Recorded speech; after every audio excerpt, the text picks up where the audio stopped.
everyone. I'm a co-founder at Psanctuary and also an ordained friends and family minister. And I'm so grateful to be here with you all talking about one of my favorite things at Psanctuary, and that's our minister training programs.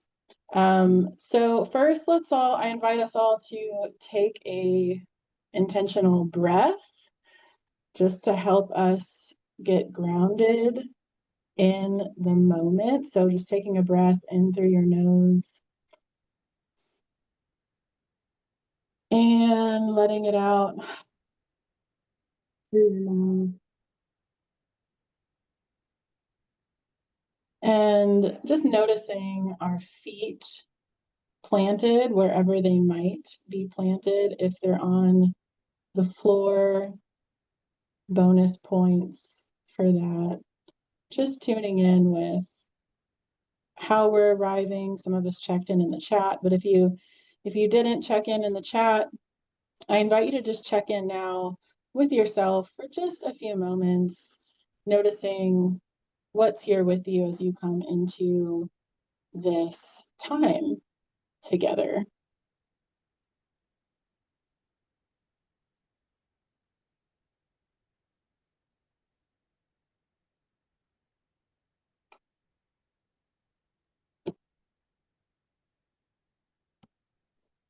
And when you're ready, just bringing your attention back fully to all of us together in the Zoom room. And you can just a reminder, if at any point you need to, I'm going to give a lot of information in the next 45 minutes. So if you need to at any point to come back to your breath, come back to your feet rooted on the ground, and just know it's all good wherever you're at, whatever you're feeling. All right, let's jump right in now. I know some of you all have been through at least the Myself Minister Program, if not the Friends and Family Minister Program. So it's great. It's great to see you all here too, our ordained ministers. For those of you who haven't gone through any minister programs and really don't know much at all about the track of mushroom ministership with Psanctuary, I'm going to start out today with a very brief overview of our programs, just to give you an idea of what they are, if they might be for you, and what happens inside of there. So just a little context on these minister programs. You all, I have to admit that 5 years ago, I never would have imagined that I would be organizing and advocating and excited about minister ordination. Just that word, that term, was hard for me to digest about 5 years ago, until we started learning about religious freedom and really stepping into our birthright and our constitutional right to practice our faith. And then I started reframing and redefining for myself, along with our community, what ministership really means. So if you're one of those people that was where I was at, and that term just is not doing it for you, that's okay. It's totally understood. It's an ongoing conversation that we have in these minister programs, is what does it mean to be a minister? So that's why we start out with our Myself Minister Program. This is an 8-week program, which I'll dive into the topics here in a moment, where we're learning and exploring for ourselves, what does being a minister in communion with the mushroom to myself mean for me?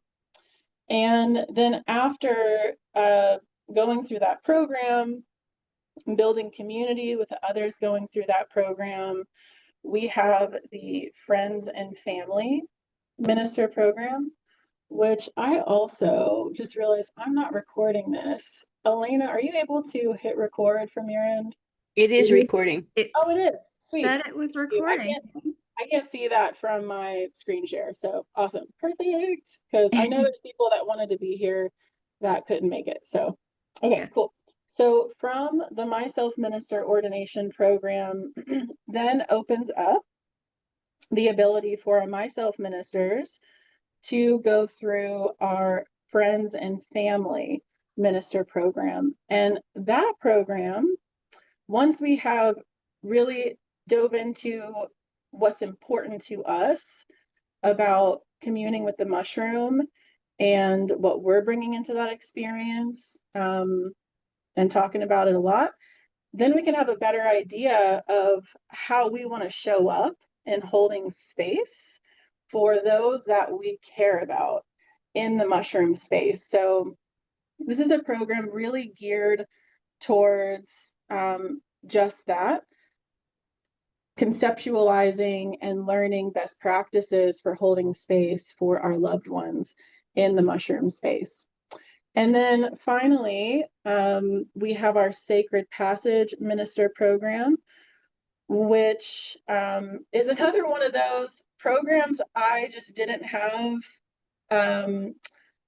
the foresight, I suppose, to see that it would be a part of our church.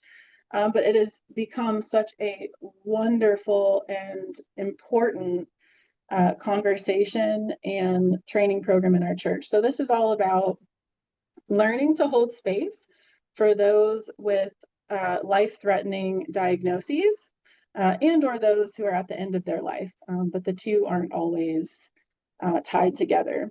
And that's a shorter program, it's 4 weeks. So now I'm going to go into a little more about each program and what's covered in the programs.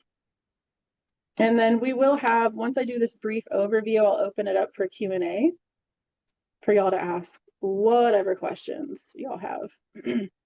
So the Myself Minister program is, it's 8 modules, and that's the next slide. I'll briefly touch on the topics of each module, but there's 8 modules. So over the course of 8 weeks, you are focused on learning about a specific topic, and there's a workbook with each module and an assessment, and there's also either an anecdotal stories recorded by Eric, who's our community minister at Sanctuary. He's got over 20 years experience holding space for thousands of people, thousands of sacrament communions. So he tells stories, some really dynamic, interesting stories you've probably not heard before from anybody else, unless you or somebody you know is very experienced in the mushroom space. That is noted as one of the most valuable parts of the program. Or you either listen to an anecdotal audio, or you are invited to participate in a challenge that comes with a tool. So for instance, we have in 1 week, when we talk about nonviolent communication, and then there's a worksheet to submit about doing the work.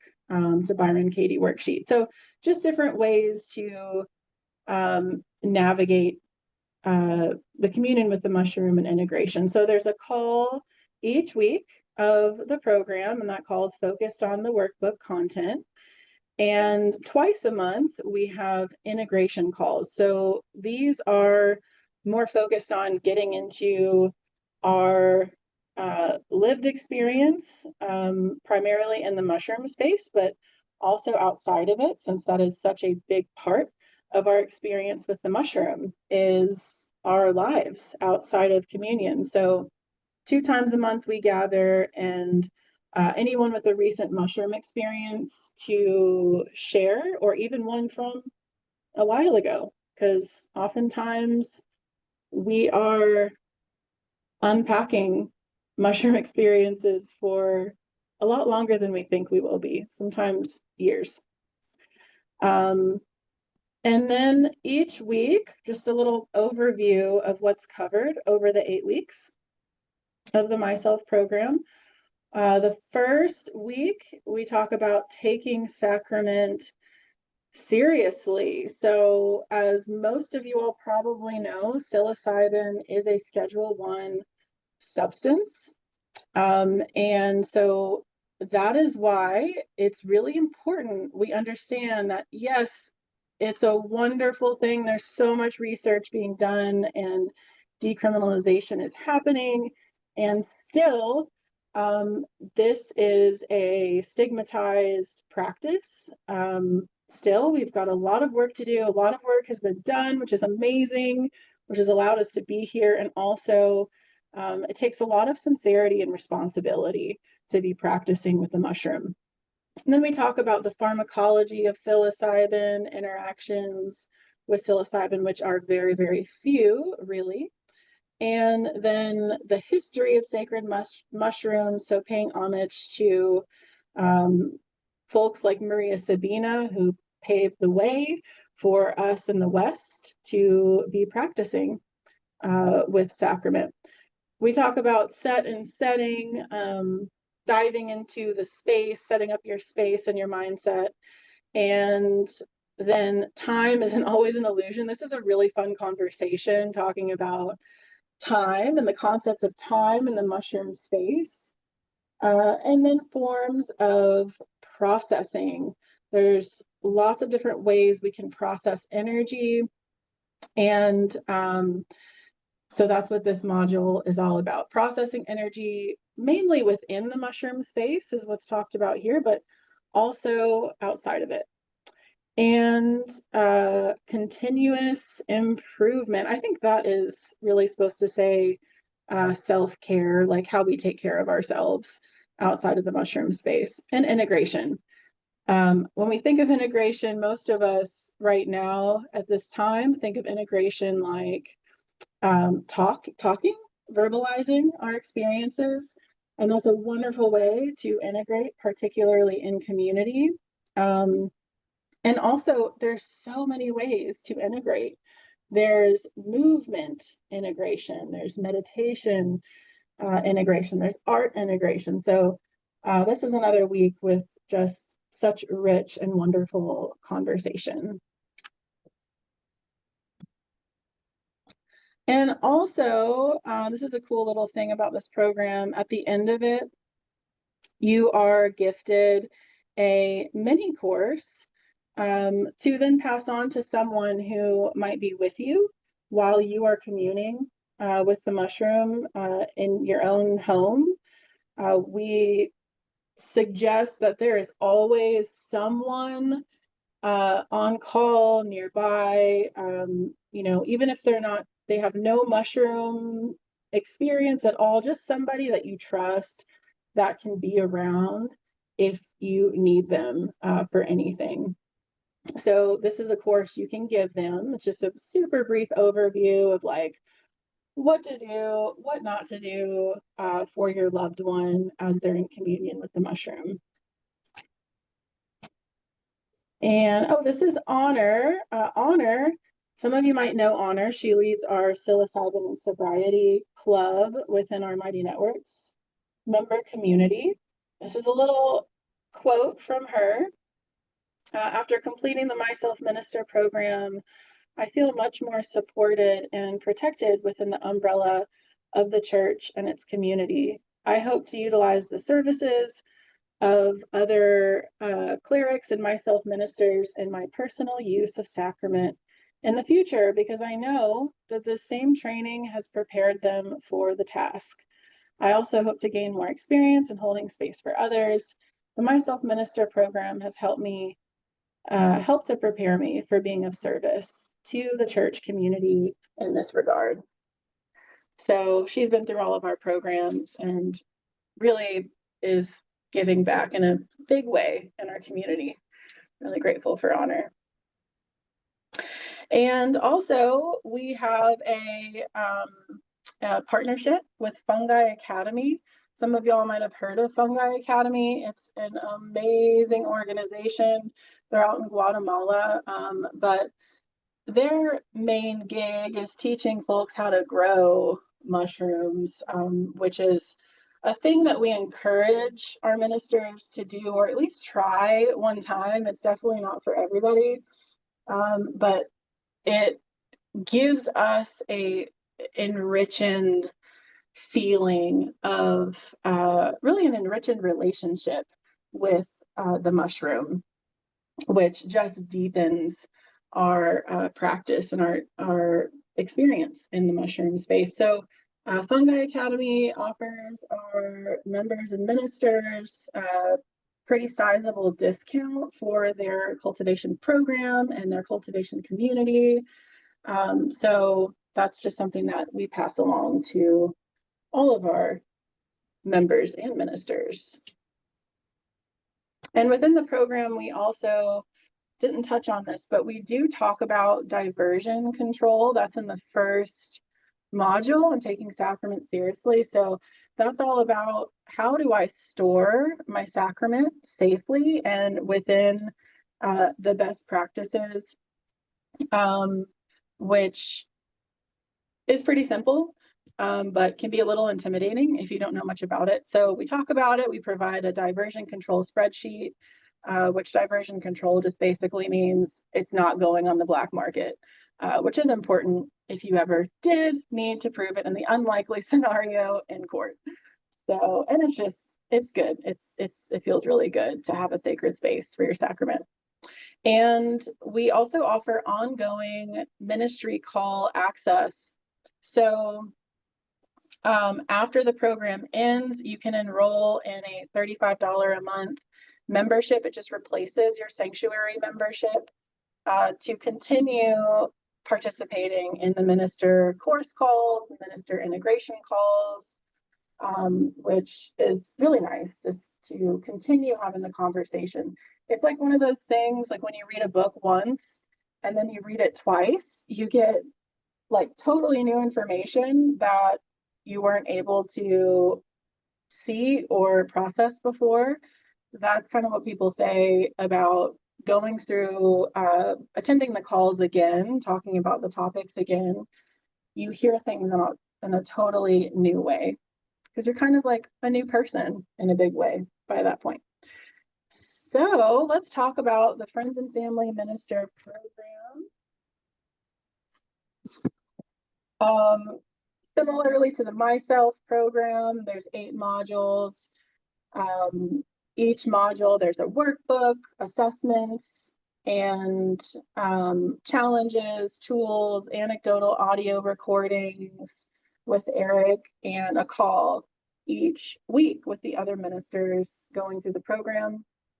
And there's also a once monthly integration call, which is specific to folks who would like to integrate their space holding experiences. So not integrating our personal communions with the mushroom necessarily, but our experiences in holding space for others.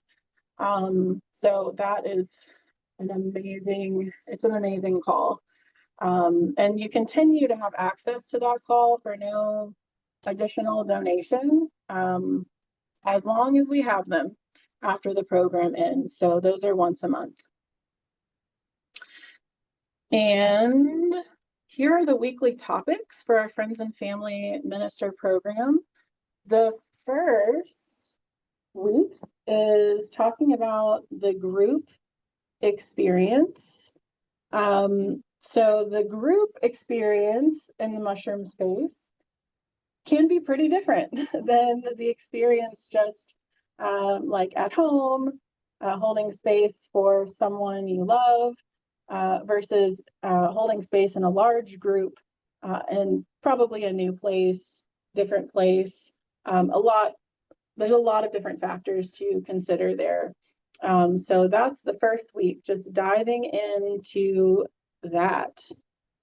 And second week, psychedelic samurai.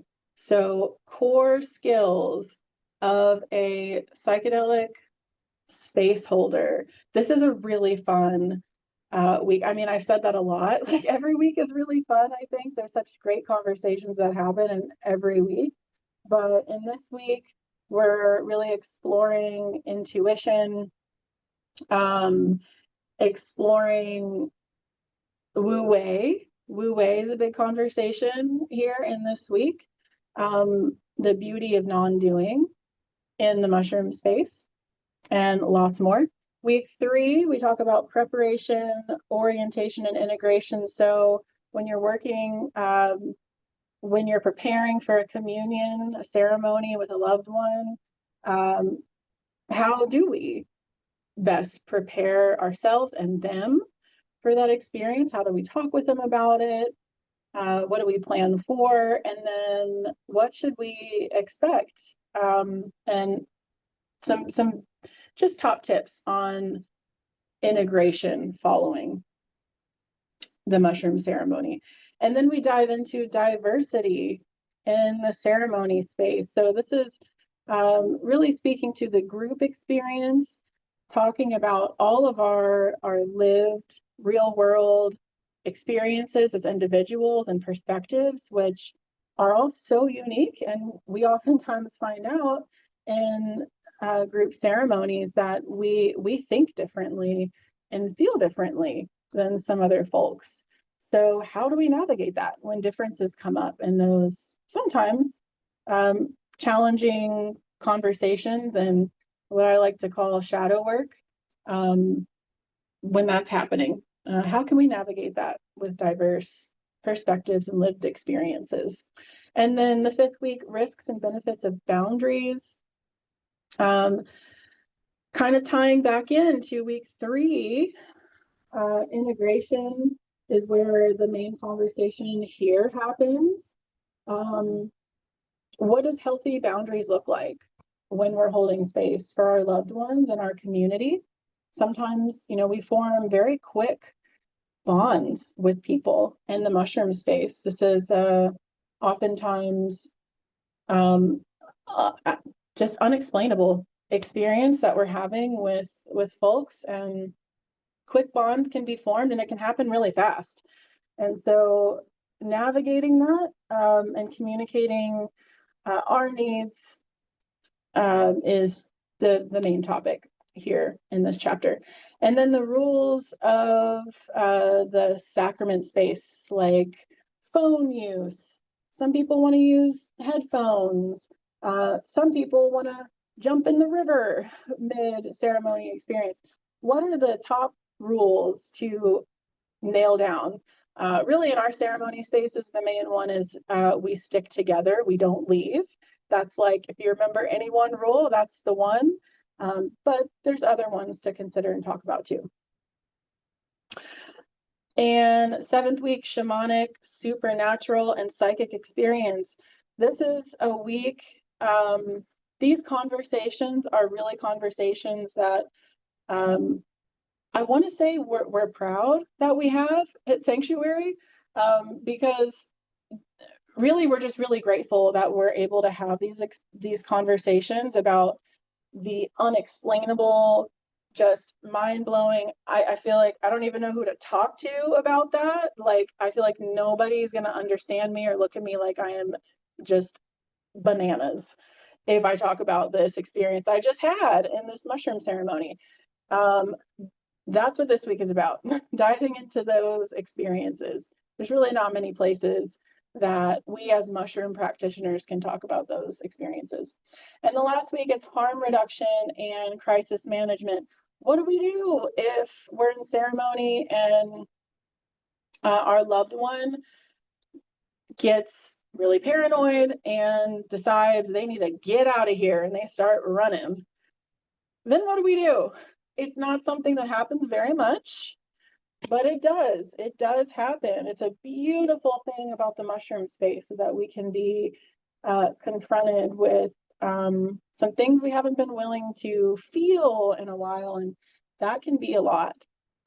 So we dive into all of that in the last week. And then at the end of, I didn't mention this with myself, but with our minister programs, we have an ordination ceremony, which we're really excited to roll out our new and improved ordination ceremony here in a few weeks. We're going to dedicate a whole Sunday service to a beautiful ordination ceremony and have music and just really acknowledging this journey that our ministers have been through and are embarking on, going to minister to themselves and community. And here's another quote from James. James said, "Sanctuary's Friends and Family Program has given me the confidence and language to share my experiences and insights with others. It has provided a safe and supportive container to heal, expand, and connect. It has reminded me of who I am and given me the tools to step more fully into that." I just love that he shared that in this quote, because that's something that I've experienced, and I know so many of our ministers experience when they're stepping into that role of holding space, is that even though we're doing it with the intention of holding that space and being solid for this person that's going in the ceremony, wow, like we learn so much and expand our own capacity to be in this life by consciously doing that for somebody else. So that's why I included this quote in there. And I didn't mention, can't believe I didn't mention this, but Eric Osborne, our community minister. He's the one that is our educator for our Myself and Friends and Family Minister program. So he's on the course calls, teaching and leading discussions. And then right now, me and Amy Samuelson lead our integration, our Myself integration calls. Okay, last but definitely not least, our Sacred Passage Minister Program. And I see some messages in the chat, but I can't open it right now, just so you all know. I will open the chat if there's questions in there here shortly. The Sacred Passage Minister Program is all about learning to hold space for our loved ones and community members who are experiencing, going through this rite of passage of death. Wow, a conversation we do not have enough of in our culture, but we are diving into it here at Sanctuary. You'll see more and more conversations about death and embodied death in our community, because when we can talk about that, we can really enrich our lives here right now. But this particular program, led by Debbie Pierce, is focusing on that, and I'll touch on the modules here in a second. But like our other programs, there's a workbook every week, an assessment every week, and a live call every week with Debbie and the other ministers going through that program. And then once a month, there are integration calls with Debbie. So again, integrating those experiences, holding space for our community with life-threatening diagnoses and those at the end of their life. And we are currently in the process of expanding this program in particular as far as abilities to learn and practice and get experience in holding space for folks going through this rite of passage. So we have a whole committee, a Sacred Passage committee of wonderful folks, death doulas, hospice practitioners, hospice nurses, and ministers who feel this calling to expand our ability as a community to hold space, both in the mushroom space and in life, navigating death. So there's really a lot to talk about there, but I'm going to go into the modules right now. First module is making death sacred again. As I just mentioned, I think most of us know death is super stigmatized. It's hard to talk about, whether you have someone that you love who has just transitioned or is transitioning, or you are the one transitioning.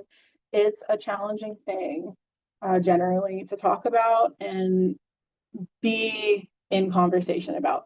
So that's what this chapter is exploring. Week 2 is the physical implications of the disease process. So what are some considerations that we have for our beloved community members who are in this stage of life that maybe probably aren't considerations we have when we're going into a ceremony with someone whose body is healthy?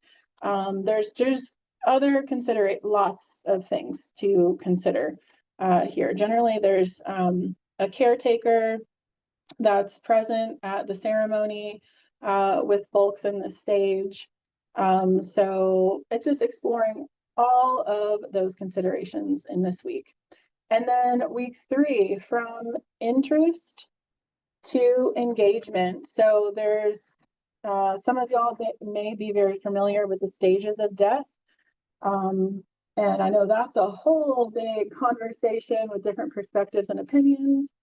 But here in this week, we talk about those stages of dying and really explore how to identify where is my person, my loved one that I'd like to hold space for, or someone in our community that I'd like to be ready to hold space for. How do we know what stage they're in and how to navigate it?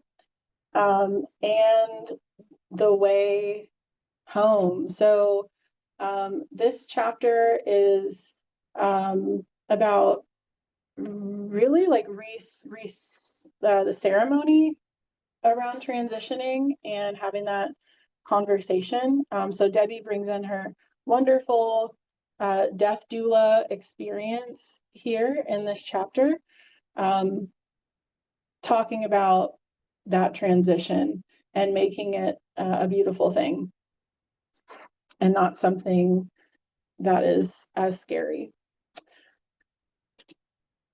And here's what lovely Patrina, said about this program. Debbie is a beautiful soul with such grace in teaching us. I am inspired and feel like this is the beginning of a wonderful direction for me. So a big part of the expansion that I mentioned earlier with this program is training, getting more of our ministers trained is our hope, so that we can have more ministers on call and ready to hold space for folks with life-threatening diagnoses. Oftentimes when people reach out to us at Psanctuary and they're in this stage and they don't know how long they have, it could be like, I was supposed to die last week and I'm still here, or I've got, I don't know, days, weeks, months, I don't really know.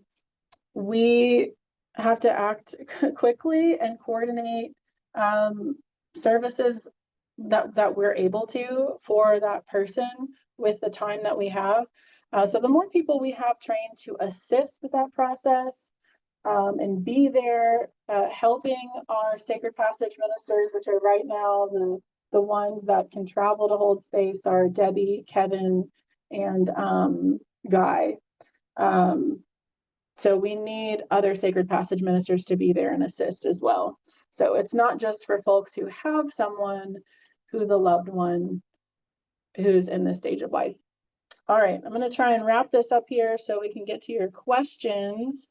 But this is a chart that's showing, okay, what does each road in Sanctuary take me to? So if I'm a member, what does that mean? What can I get access to if I'm a myself minister versus a friends and family minister? So this chart is trying to break it down. You don't have to try and interpret this chart right now. I can send it out in an email after this call.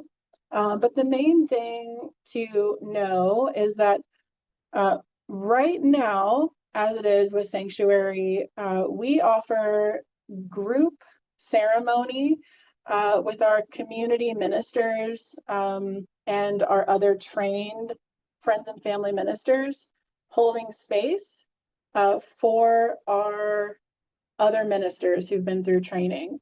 So right now, as it is, if you want to participate in group ceremony with Sanctuary, you need to have gone through the Myself Minister Program.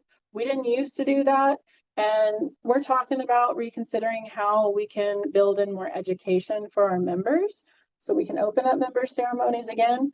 But right now, we felt it was really important that those who are attending ceremony with Sanctuary have some foundational knowledge about what to expect in the ceremony space, and take some time and consideration to do some self-inquiry about, like, why am I here? What am I hoping to bring to the mushroom space? What can I expect with integration?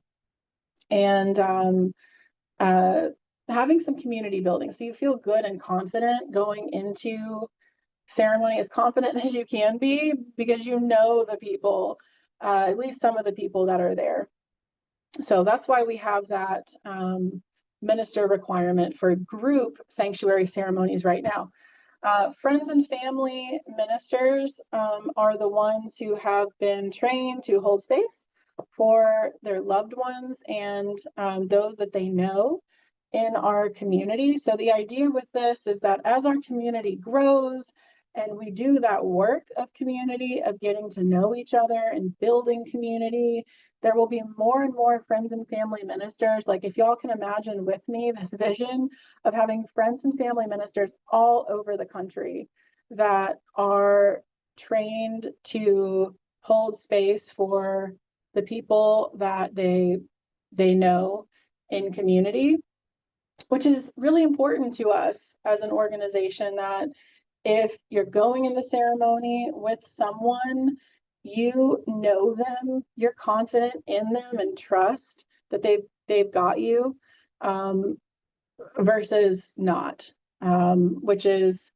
how things are in most places right now. A lot of times in most places and most organizations, it's really not prioritized that you know the person that's holding space for you, nor is it prioritized that the person holding space knows that person that they're going to be holding space for. It's just such a powerful and intimate experience in our hearts. And then the Sacred Passage Minister Program, if you've been through that program, then you're eligible to volunteer as a Sacred Passage minister in a ceremony with someone who's in that stage at the end of their life. Or, Debbie reminds me and all of us frequently that just because you have a life-threatening diagnosis, that doesn't mean you're at the end of your life. So I try to be conscientious about that. But for anyone who's in that stage where they're facing death more readily than all of us. Okay, so I'm about to open up for questions, and I do want to make sure y'all know, if you want to enroll in any of these programs, our application period closes next Sunday, June 15th. So even if right now you're not positive if you're going to officially enroll in the next cohort, which begins June 30th, you can go ahead and submit an application, and that at least gets on our radar to be in touch with you to let you know about enrolling officially. So submitting an application doesn't require you to pay and enroll in these programs. But the last day to apply is June 15th, and then the last day to officially enroll is June 19th, just a few days later. So I would encourage you, if you're interested, to just submit an application. And we do offer, we've got different payment options. The pricing for each program is different. I'm going to invite you to read all about that on the website, because it would take me quite a few minutes to go through the pricing for each program and the different payment plan options. But you can find that information on sanctuary.org, or if you have your phone, you can scan the QR code here and it should take you to the seminary page. But all that pricing information is on there, and that's also where you apply for the programs. Once you apply, our ministership administrator, Athena, reaches out to you with any of the other information that you need. So that was a lot. I'm not really used to talking this much, so I'm gonna stop the share. And I'm gonna remove my spotlight. And now I'm seeing the chat. Okay, well, there's some questions in the chat. I'll just go ahead and look at, answer a couple of them. I'm not yet a member. Can I become one now and enroll by June 15th? Yes, you can. Ty, is that person still here? Yes, you can. But I would just you can go to our sanctuary.org site, click become a member, and fill out the application for the minister program at the same time. And Lori says, wondering if the program would benefit family carers during decline of loved one, help loved ones work together to understand what is to come. Yes, I would say yes, absolutely. If you haven't reached out to Debbie yet or talked with her, Lori, I would encourage you to do that. If you have any other questions, yeah, she would have a lot to talk with you about, I'm sure. So I don't think I see, oh, Kamala, are these classes building upon each other as in prerequisites? Yes. Thank you for asking that. I meant to say that. Yes. So we ask that you go through the Myself program before going through the Friends and Family program, before going through the Sacred Passage program. And we know, like, oh, I got to do all that before I do the one program I'm interested in. But it is really important to us that those who make it to the Friends and Family program and the Sacred Passage program really understand and feel good about our culture at Sanctuary, and really feel good about you wanting to move forward and participate. Because the way we do things might be very different than what you might imagine elsewhere. So, and in addition to the fact that the Myself program, not just being a cultural sanctuary deep dive, but also getting to build community with the other ministers. There's a really important piece there, to be talking about our personal practice with the mushroom before diving into, now we're talking about bringing our personal practice into a communion with somebody else. So yes, great question. Thank you. And then, yeah, so Friends and Family Minister, ordinations required for Sacred Passage program. And then Ty, Also would love to hear about scholarships. Yes, we do offer scholarships. How we do it is for every 4 folks that enroll and pay in full, we're able to offer 50% off of the program. It's just first come, first serve is how we do it. So you would indicate that on your application that you're interested, and we would just let you know when enrollment closes. And Bonnie, Debbie is teaching the Sacred Passage Minister Program. Debbie is, she's been a practicing death doula for many years. She volunteered in hospice for many years.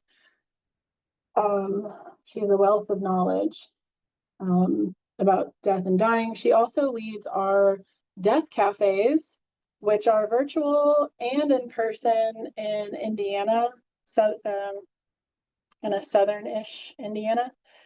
Our next one is, I think they're the second Wednesdays of the month, but if you haven't checked that out, you might check it out. It's a place to talk about death with Debbie and Rick, who leads the hospice program at New Harmony in New Harmony, Indiana. So he helps lead the death cafes with her. And is this Christian or inclusive of other paths? No, this is not a Christian. We are not a Christian organization. We are welcoming and open to persons of all faith practices. Yes.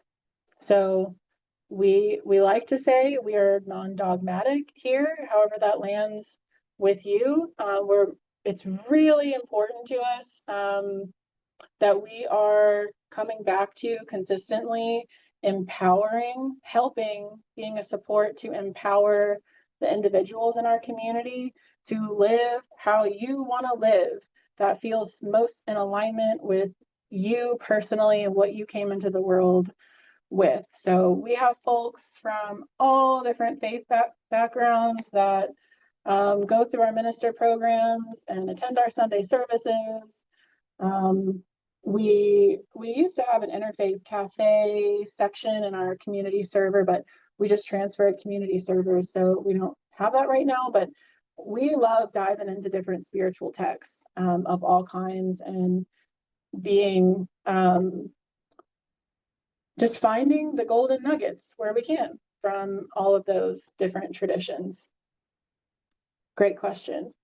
And is this a 2-hour time commitment per week, or are there between class assignments? So the requirements for the programs to be ordained are that you read the workbook chapter each week, which on average is like 10 to 15 pages,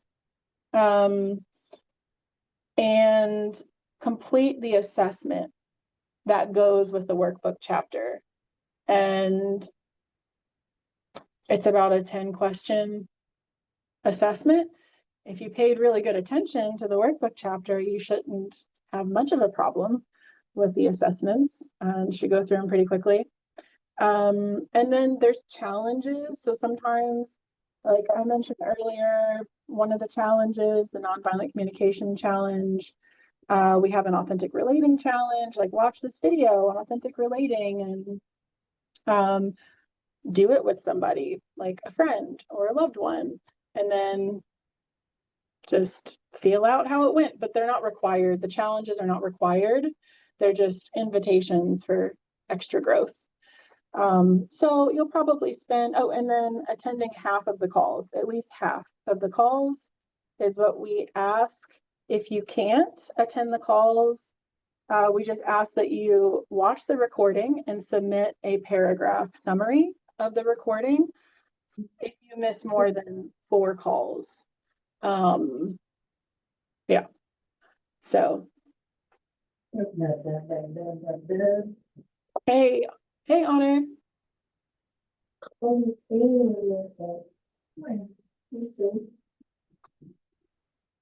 I can't really hear you. Can anybody else hear her? Okay. Yeah, your audio's gonna mess up. That's okay that you're late. Okay, what other questions y'all have? I'm happy to stay. I know we're at 2 o'clock. I'm good to stay for another 10 to 15 minutes. If you do need to go, then you can go whenever you want. But I will stay for 10 to 15 minutes. How often are these programs offered? Good question, Everett. So our next cohort after this will be in autumn. So September 15th is our next cohort after this one, which begins June 30th. I will say that we have some changes coming down the pipeline for next year. So the number of minister programs offered may look different, as in less, because we're really excited to offer a lot more continuing education type of programs. For instance, Debbie will be offering a end of life planning workshop for anybody. You don't have to be on the brink of death to attend that end of life planning workshop. She's going to offer a couple of those this year, but we are planning more continuing education for all of our ministers, like I mentioned, authentic relating, like think, authentic relating, short mini trainings, nonviolent communication mini trainings, diving more into the topics that we talk about in the minister programs, like healthy boundaries, honoring like reciprocity, stuff like that, that just further enriches our experience in the mushroom space and in community. Bye, Lori.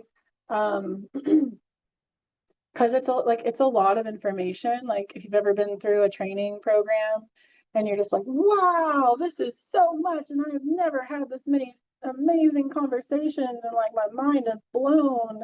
Like that's generally how it feels for people when they come out of the program. And then it's like there's like a deep desire for more of that ongoing. So yeah, more of that next year. That was a long-winded answer to your question, Everett. Ty, are there any potential legal risks with taking these trainings? Well, I would say that there are potential legal risks with practicing with sacred mushrooms. That is where we're at in time. So separate from that and taking these trainings, I would say no. Not that I could ever imagine. In fact, I would say there's a great benefit in taking these trainings is being able to prove sincerity if in any event you need to in the court of law, which is again unlikely, but it's something that I wish I would have had in 2015 when I was arrested for practicing underground and doing underground ceremonies, which landed me with a felony, which has since been expunged. But that was horrible. And it would have served me greatly to be a part of a legitimate faith-based organization that claims their right to practice with sacred mushrooms as sacrament. I did not have that. Unfortunately, that would have likely landed me with very different results. Even though I was a sincere practitioner, I could not back that up with proof. Thank you, Ty. It's one of those things, hindsight 2020. So glad it happened. So glad. A lot of miracles came out of that. But do I want that for anybody else? No. Do I want that for myself again? No. So there have been cases that we have referenced, and you can find online. There is a case where someone went through I don't think it was an ONAC training, or maybe it was. Yeah, ONAC used to offer, and maybe they still do, I don't think they do, but they used to offer minister trainings for their practitioners. And there was someone who, it's usually freak incidents. Like, that's what happened to us. It was like a freak type of incident you wouldn't expect. Like, nobody was watching us. Nobody was like watching and waiting to like come in and seize our mushrooms and arrest us. It was a freak incident. We have a 4-hour podcast all about it if you want to listen to it. But in this case that I'm referencing with this man, he had a search warrant for illegal gun purchases. So when they went to seize his guns, that's where he had all of his sacrament mushrooms, actually. And because he could show that he was a sincere practitioner, it allowed the court to see that, okay, like, this isn't just some guy trying to get out of this. He's been through training. He's been a part of this church for a few years, and they waived the criminal charges for the mushrooms. Gun charges remained. Now, that being said, like, if you go through that, it's a going through it. Like, we're still at a point in time where we have to, if something like that happens, and again, it's usually like freak incidents unrelated to practicing with the mushroom, then we stand up and we have to prove ourselves and prove that, like, okay, like, this is my right. This is all this proof. Like, you can't tell me right now I'm not a sincere practitioner. This isn't my faith. This is not important to me because I'm a part of this church. This is all they've done. This is all they're doing. I've gone through these trainings. I'm committed. I didn't just buy these mushrooms from Joe Blow down the street to have a fun night, which is fine if you do that.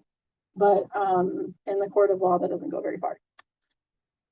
Okay, so Kayla, I think that was the case here in New Hampshire. Yeah, it was in New Hampshire.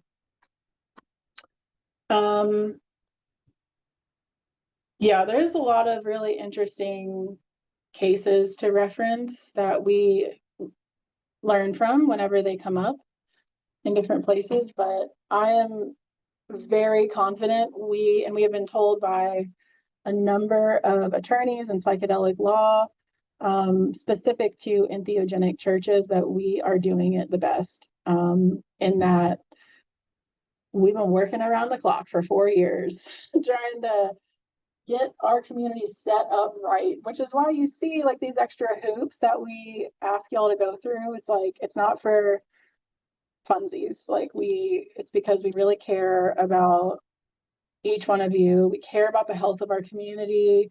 We care about our standing in the psychedelic community and our reputation.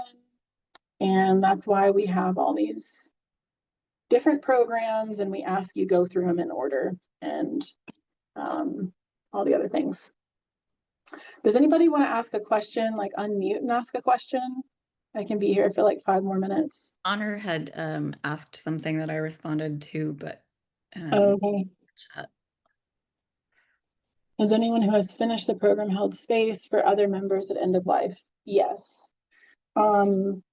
So Jason Eftink, I recorded part 1 and part 2 podcasts with Jason. So if you go to the Psanctuary YouTube channel, you can hear Jason's story, which, just prepare yourself for like just having some time to integrate that conversation. I cried a few times while recording the podcast. So Jason has been quadriplegic for, I don't know, 30 years, 25 years, something like that, a long time. And he is amazing. His whole story is just amazing. But he's been in a lot of pain for a long time. And when he joined Sanctuary, and you'll hear he talks about all this in the podcast, but he was hoping for some pain relief with working with the mushrooms, really was his intention, and found out a lot more in his practice with the mushroom. But he has had I'm not going to go into details about the whole story, which is amazing. Like, highly recommend the podcast.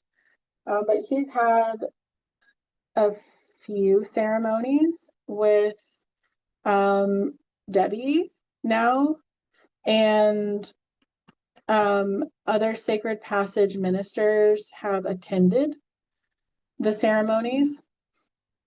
It's been incredible to see that whole process. Like, I don't personally have a great reference for sacred death, like in community. So a lot of us in our community got to see through Jason, and this was last year. We got to see through Jason that all unfold, community coming together to support him. He was in so much pain, he just planned to like stop eating and drinking, which is a way that people who are in a ton of pain sometimes choose to do it. And so he planned a ceremony on the day he was going to stop eating and drinking. And long story short, he's still here. He's still here. A lot of his pain has gone away, which is a absolute miracle. So yes, with Jason, there have been also Welby Winstead. Bless you, Welby. He was our first Sacred Passage ceremony a couple of years ago. Yes, he did transition. It was like a few weeks after that. And then there have been some Sacred Passage ministers who've held space for their loved ones who are preparing to transition. So, yes. And we get inquiries all the time for people wanting support. And that, we're trying to expand our capacity to serve right now. Does anybody else have any other questions, anything at all before we hop off?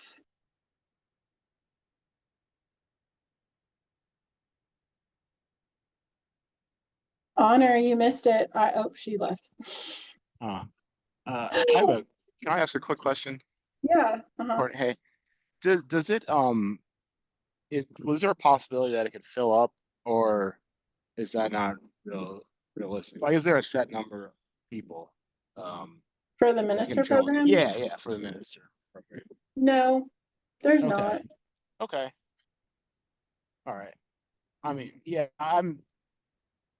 okay. Yeah, I'm pretty sure I can do it. I just need to make sure I can. I mean, there is a set number. We do have a max capacity, but I think if you apply now, you'll be good. You'll get right in.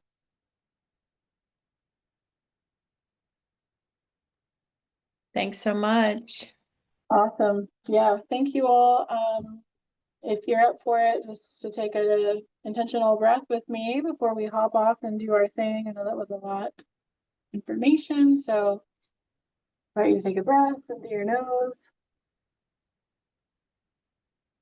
And exhale fully out through your mouth. All right. Thank you. I hope to see you all very soon. Thank you, Courtney. Yeah. Bye, y'all. Have a great day.